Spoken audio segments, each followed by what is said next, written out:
My name is Ryan. I have been carrying this story around for a long time. It is about the day I left my marriage without saying goodbye. And the truth is, I still do not regret it. To explain how I got there, I need to go back to where things first started falling apart. My ex-wife, Ashley, and I were together for a little over 8 years. In the beginning, our life felt solid. We were not just sharing a place and going through the motions. We were trying to build a real future. We talked about having kids, buying a house with a yard, and making a life that felt full and steady. For the first few years, we were happy in a real way. We laughed a lot, made plans, and actually liked being around each other. Then, around year 5, something started to change. It was not sudden. It happened so slowly that I almost missed it. It was like watching a color fade little by little until one day you realize it is gone. The biggest crack showed up when we started trying to have children. We both wanted them badly. We talked about baby names, pictured what our kids might look like, and even discussed which room would be the nursery. But month after month, nothing happened. We went to fertility doctors. We sat through appointment after appointment. There were tests, injections, calendars, and schedules. Our private life stopped feeling natural and started feeling like a medical routine. Every month brought the same pattern. First hope, then disappointment. I could see what it was doing to Ashley. She started shutting down. The woman I married slowly turned into someone distant and empty. At first, I told myself it was just stress. I was hurting too, so I tried to be patient. But after a while, it became clear that she was not just giving up on treatment. She was giving up on the whole dream. And somewhere along the way, it felt like she gave up on us too. The warmth between us disappeared. In its place was this cold, polite distance that felt worse than fighting. We still lived in the same house. We still ate at the same table. We still slept under the same roof. But it felt like I was living beside a stranger. The silence in that house got heavier every week. What hurt the most was that she did not seem bothered by it. It was like she did not care that we had stopped being husband and wife and turned into roommates. I kept telling myself that love meant staying, even when things got ugly. So I stayed much longer than I should have. About 14 months before everything finally blew up, Ashley's sister, Brittany, showed up at our door with her 2 kids. She had just left a terrible relationship with her husband. Their breakup was a mess. There had been screaming, cheating accusations, and even police visits more than once. She needed a place to land.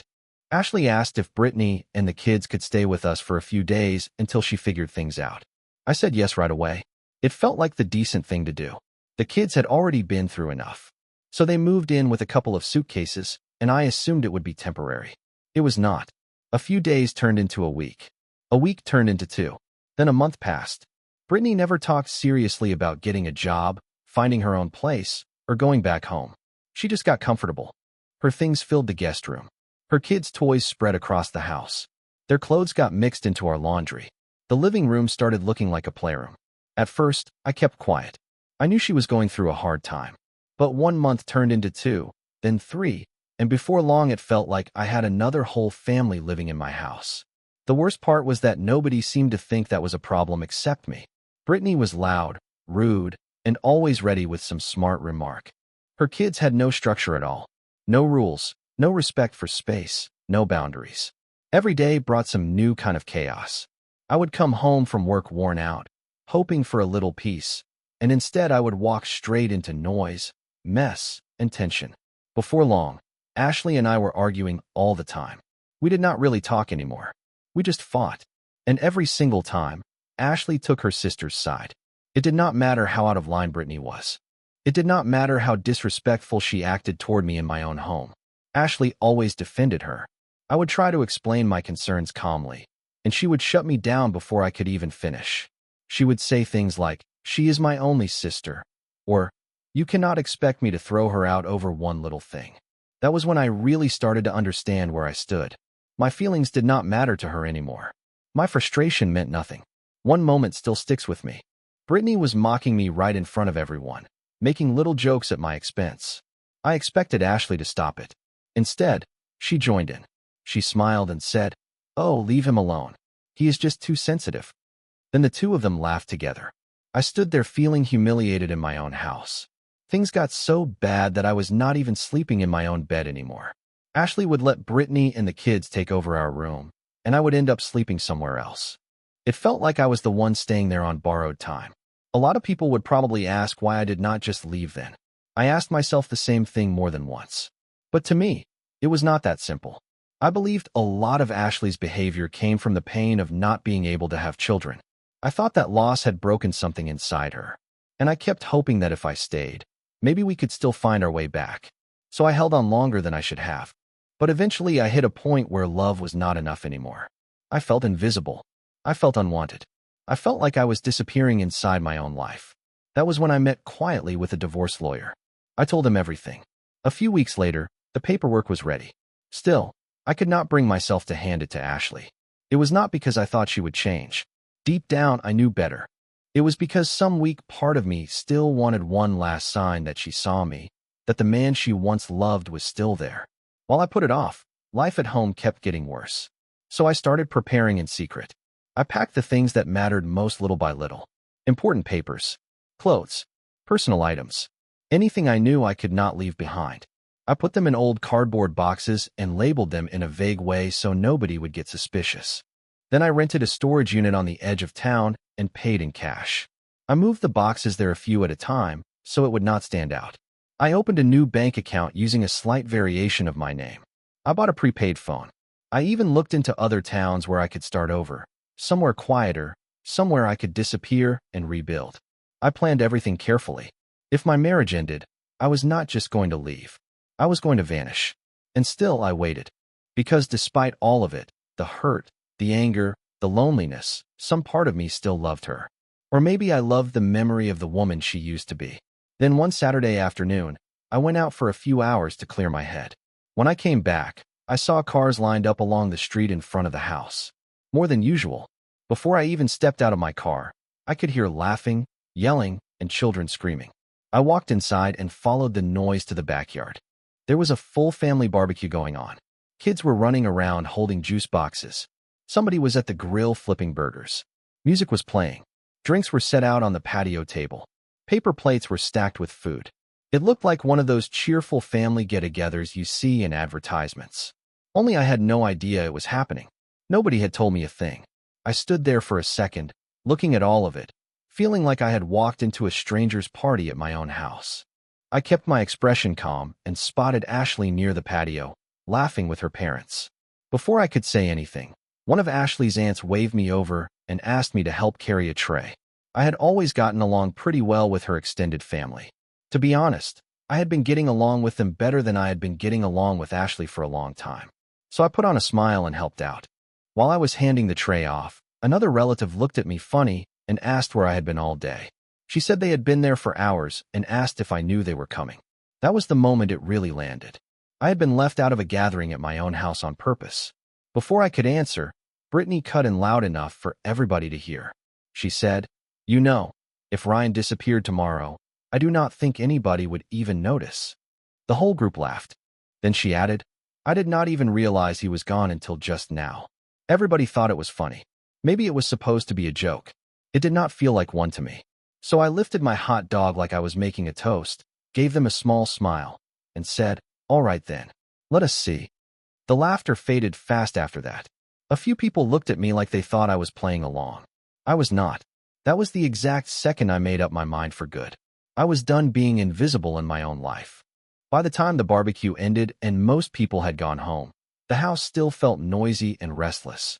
I had already been thinking about leaving for a while, but after that day, I knew I was finished waiting for things to get even worse. I did not take much, just what mattered. I packed clothes, my laptop, important papers, and cash into a duffel bag.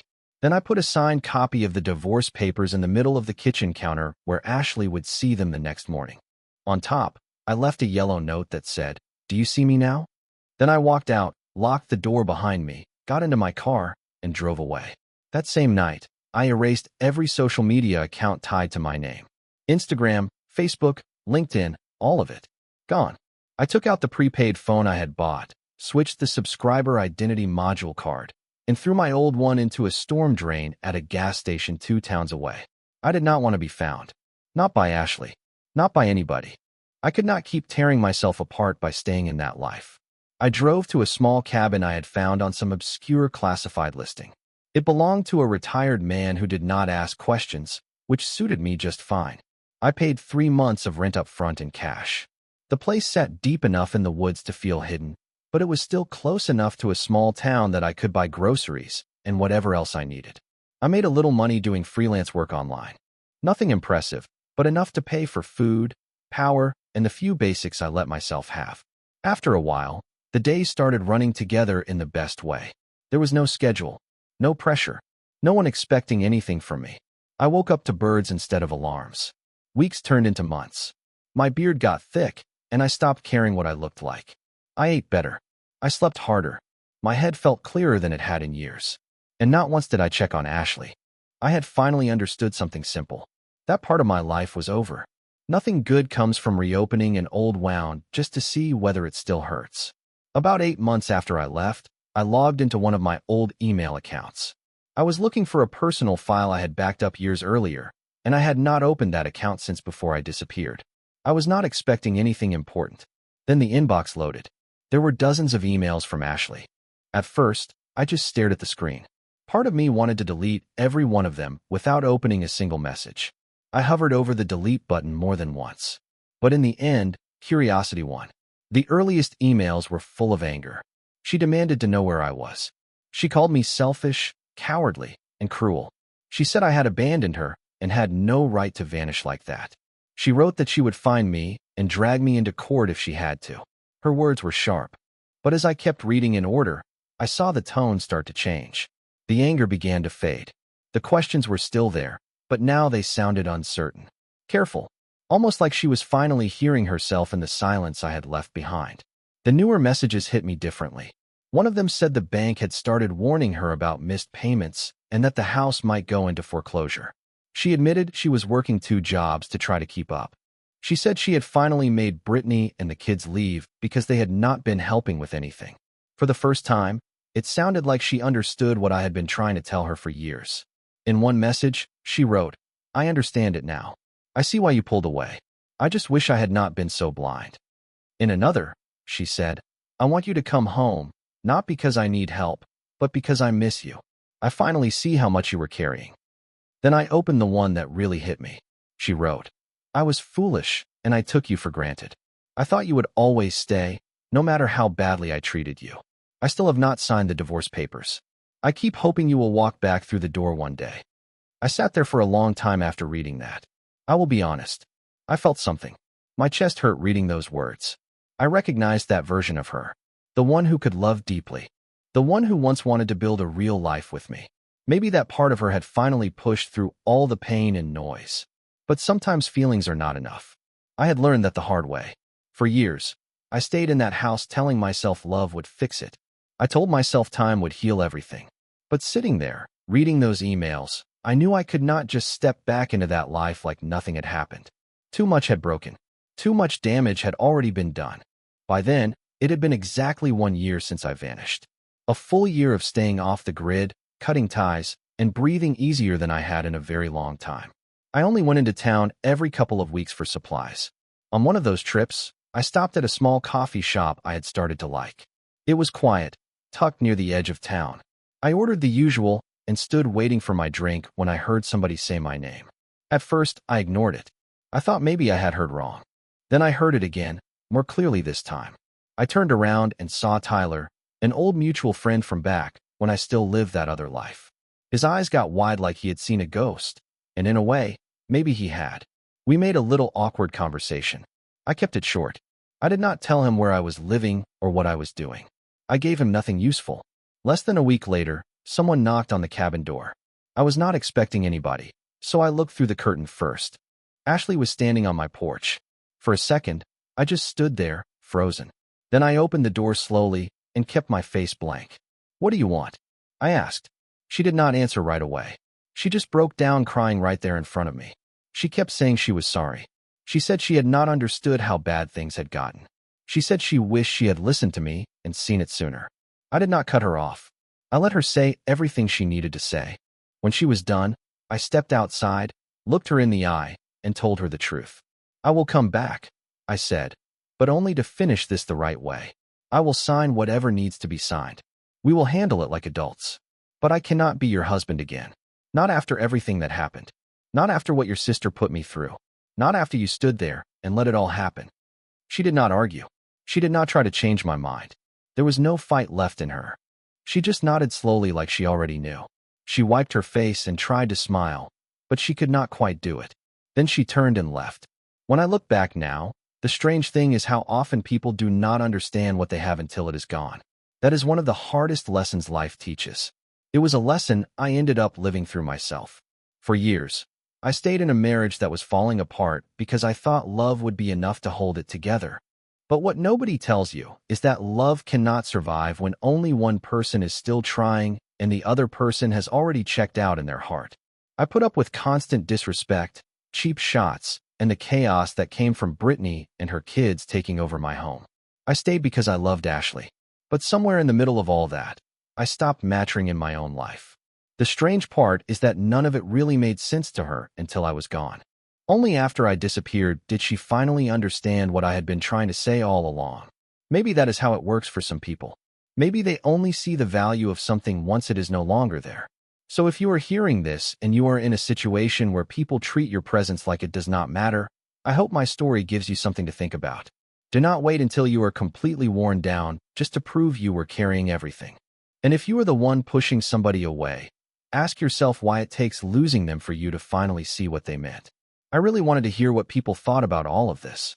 I wanted to know if anyone else had been through something like it, or even what somebody from the outside thought. And if this story sounded like something a person in your life needed to hear, I hope you would pass it along.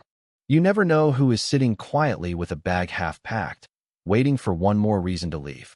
Then a lot of people started asking what happened after Ashley showed up at my cabin, so I decided to tell that part too. After she left that day, I gave myself a few days to think. I was done making choices based on emotion. I had spent too many years doing that, and it got me nowhere. This time I wanted to be clear-headed and practical. About a week later, I drove back to the house. Walking through that front door felt unreal. It was like stepping into a place from another lifetime. Everything looked familiar, but none of it felt like mine anymore. Ashley was there waiting for me, and it was obvious she had been preparing for my return. The house was clean and quiet, quieter than I had seen it in a long time. Brittany and the kids were gone, and you could feel the difference the second you walked in. We sat down at the kitchen table, the same one where we had spent so many silent meals, and we had the first real conversation we had had in years. She did not make excuses. She did not try to downplay any of it. She admitted that her pain over not being able to have children had swallowed her whole and turned her into someone who stopped being a partner. She admitted that letting Brittany move in and take over our lives had been wrong. She said she should have set limits from the start. She told me she understood now why I had felt pushed aside and why I had finally reached the point where leaving felt like my only option. Hearing her say all of that out loud hit me harder than I expected. For years I had tried to explain those same things, and every time she brushed me off. Now she finally understood, but it was too late. The damage had already been done. I told her I appreciated her honesty. I told her I was glad she had finally faced the truth. But I also told her it did not change my decision. After that, we spent a few hours dealing with the practical side of things. We divided our belongings. We talked about the house. We went over the money. Everything was calm and respectful, which honestly felt strange after how ugly life had become before I left. At one point, she asked me one last time if I would reconsider. She asked if we could try therapy, counseling, anything at all. She asked if there was any way to start over. I looked at her and said no. I told her I had spent too many years trying to save something I was the only one fighting for. I had given everything I had to that marriage, and I had nothing left to pour into it. I needed to rebuild myself, not rebuild us. She cried, but she did not argue. I think she knew I was telling the truth. That afternoon, we signed the divorce papers together. Sitting there at that same kitchen table, putting our names on papers that officially ended our marriage, felt strangely peaceful. There was sadness in it, of course, but there was relief too. Relief that we were finally being honest. Relief that I was finally free. Before I left, she asked whether we could stay in touch and maybe one day become friends. I told her maybe someday, but not then. I needed distance. I needed space if I was really going to move on. She understood. I walked out of that house for the second and last time, got into my car, and drove back to the cabin. This time I did not feel anger. I did not feel bitterness. I just felt acceptance. That part of my life was over, and for the first time, it was over in the right way. In the months after that, I started building a different life. I took on more freelance work and eventually found a steady remote job that paid well. I made a few friends in the small town near the cabin. To them, I was just Ryan, the quiet guy out in the woods, not the man who disappeared from his marriage. I started hiking more. I explored trails I never would have found before. I watched the sun come up from mountain overlooks and felt more alive than I had in years. I picked up photography and started noticing beauty in ordinary things I used to ignore. Mostly, I learned how to enjoy the peace and simplicity of a life that did not require me to walk on eggshells in my own home. I will not pretend it was easy all the time. There were nights when I felt lonely. There were nights when the silence in that cabin felt heavy instead of comforting. Sometimes I questioned my decision. Sometimes I missed the good parts of my marriage, especially the early years, when Ashley and I were genuinely happy. I would remember staying up late talking about our future. I would remember laughing over stupid inside jokes until our stomachs hurt. Those memories would sneak up on me when I was doing something simple, like making coffee or reading in a chair by the window. But the feeling always passed. And every time it did, I felt a little stronger, a little steadier, a little more sure that I had made the right choice. About 6 months after the divorce was final, I got an email from Ashley. It was not long. It was not dramatic. It was just an update. She told me she had sold the house, the one we bought with so many hopes attached to it, and moved to another state to start over. She said she had started seeing a therapist and was finally dealing with the grief and pain she had ignored for years. She told me she was doing better. She had reconnected with old friends, started a new job she actually liked, and was slowly putting her life back together. She thanked me for coming back and ending things properly instead of leaving her with nothing but questions and unfinished pain. She said she hoped I was happy wherever I was and whatever I was doing. She said she was truly sorry for everything she had put me through. I wrote back a short message wishing her well, and I meant it. I really did hope she found peace. Just not with me. Not in a way that would require me to lose myself all over again. That was the last time we ever spoke, and I was fine with that. It felt like the kind of ending we both needed. Sometimes I still think about what my life would look like if I had stayed. If I had kept forcing that marriage forward even while every sign told me it was already over. I can picture it pretty clearly. I would still be in that house, still feeling unseen, still giving more than I had, still sacrificing my peace and sanity for somebody who could not recognize my worth. I would probably be more bitter every year, more worn down every year, until there was nothing left of me except a man going through the motions. Whenever I think about that version of my life, I feel grateful for the choice I made. It was one of the hardest things I have ever done. And yes, there were moments when I doubted myself. There were times when I wondered whether I had been too harsh or too unwilling to forgive. Walking away from somebody you love is never simple, especially after you have spent years building a life with them. After you have shared dreams, plans, routines, and private moments that felt like they would last forever. But sometimes walking away is the only way to save yourself. Sometimes a relationship is not lifting you up. It is dragging you under. Sometimes love is not enough. That took me a long time to accept. It goes against what most people are taught about commitment, loyalty, and never giving up on the people you love. But I learned something I will never forget. You cannot make somebody value you. No matter how hard you try, no matter how much you sacrifice, you cannot force another person to see your worth. You cannot make them appreciate what you carry. You cannot make them notice the ways you are holding everything together. All you can do is pay attention. Pay attention to when your needs are ignored again and again. Pay attention to when your presence is taken for granted. Pay attention to when you are no longer being treated with basic care and respect. And then have the courage to leave before staying destroys you completely. I also came to understand that leaving the way I did, as extreme as it looked, was what I needed. It gave me a clean break. It gave me room to heal. If I had tried to leave the normal way, with long talks, drawn-out arguments, promises, and some slow separation, I know exactly what would have happened.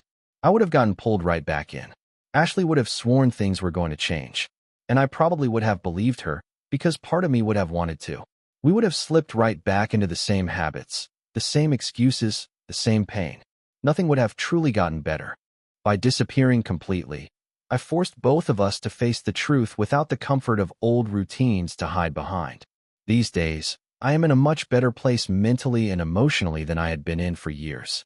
I have learned how to enjoy my own company without feeling like something is wrong with me because I am alone.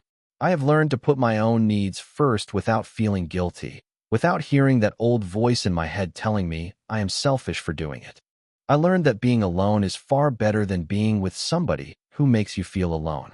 I learned that chosen solitude is not the same thing as loneliness in a crowded room. And I learned that sometimes the most loving thing you can do for yourself is walk away from what is wearing you down piece by piece. Even if you still love the person. Even if other people think you should keep trying or stay longer. If there is one thing I hope people take from my story, it is this: your presence in somebody's life is a gift. It is not a guarantee. It is not something they are owed forever. If somebody treats that gift like it means nothing, like it can be ignored or pushed aside whenever they feel like it, then you have every right to take it back. You do not owe anybody your suffering. You do not owe anybody your silence when they are mistreating you. You do not owe anybody continued access to your life when they refuse to value it. If they are not matching your effort, if they are not giving you basic respect and care, then staying and shrinking yourself will not fix it. I spent years making myself smaller, quieter, easier to deal with. I thought that if I asked for less and expected less, Ashley would finally notice me and appreciate what I was doing for her and for our marriage. That is not how it works. Making yourself smaller does not make somebody value you more. It just teaches them they can keep treating you badly without consequences. It teaches them they can ignore your needs, dismiss your feelings, and still expect you to stay. That barbecue was the moment that woke me up. That was when I realized I had become so invisible in my own life that people could joke about me disappearing and not even understand how close they were to the truth. It was not funny to me because it was not really a joke. It was an honest reflection of my place in that house. It showed how little my presence mattered and how easily I could vanish without changing much for anyone around me. Instead of getting angry and trying to prove them wrong, I decided to prove them right in the most literal way possible. I disappeared. And yes, they noticed in the end. But by then, I was already gone, already healing, already building a life where my presence mattered, where I was treated with respect, where I did not have to fight to be seen. Now that time has passed, and I can look back with a clear head. I can see that my marriage to Ashley had ended long before I actually walked out. Probably years before that final barbecue. We had been going through the motions for so long that we were basically pretending to be a couple. In reality, we were just two people living in the same space and acting out the routines of marriage without any real connection left. The fertility struggle broke something in both of us, but especially in her. She pulled so far into herself that I could not reach her anymore. There was no bridge left between us. And instead of facing that pain together, instead of leaning on each other the way married people are supposed to, we let it drive us apart until we were strangers under the same roof. I do not blame her for grieving the children we never had. I do not blame her for struggling with the reality that our dream of becoming parents might never happen. That kind of loss is real. That grief is real. And people handle pain in different ways. But I do hold her responsible for the way she treated me during that time. I hold her responsible for the choices she made while she was hurting. I was grieving too. I lost the same dream she did. I was carrying the same pain. But instead of turning toward each other, instead of trying to support each other through it, she shut me out. And then she let her sister fill our house with chaos, disrespect, and dysfunction. The fact that Ashley let Brittany disrespect me again and again, the fact that she joined in when I became the punchline, the fact that she cared more about her sister's comfort than my basic dignity, those were choices. And those choices told me exactly where I stood. I was not even close to being a priority. So yes, I left. I planned it carefully. I followed through.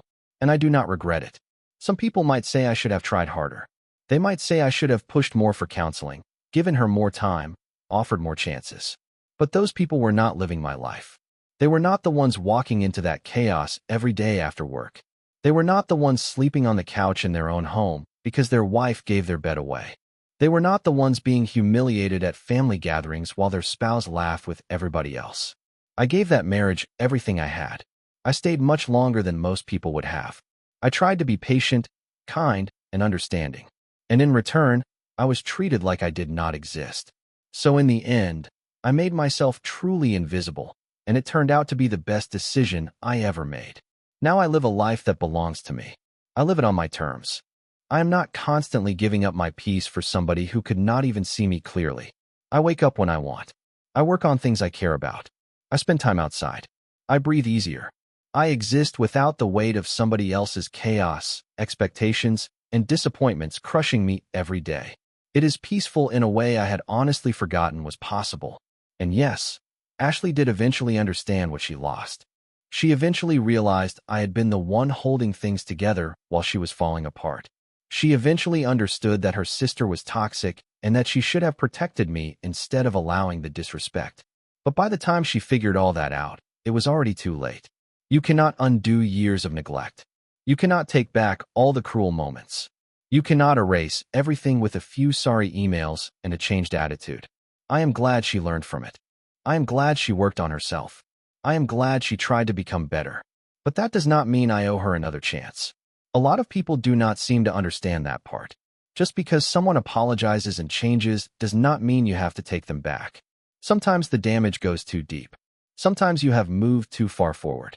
Sometimes you have built a new life that no longer has room for the person who broke your trust, even if they truly regret it.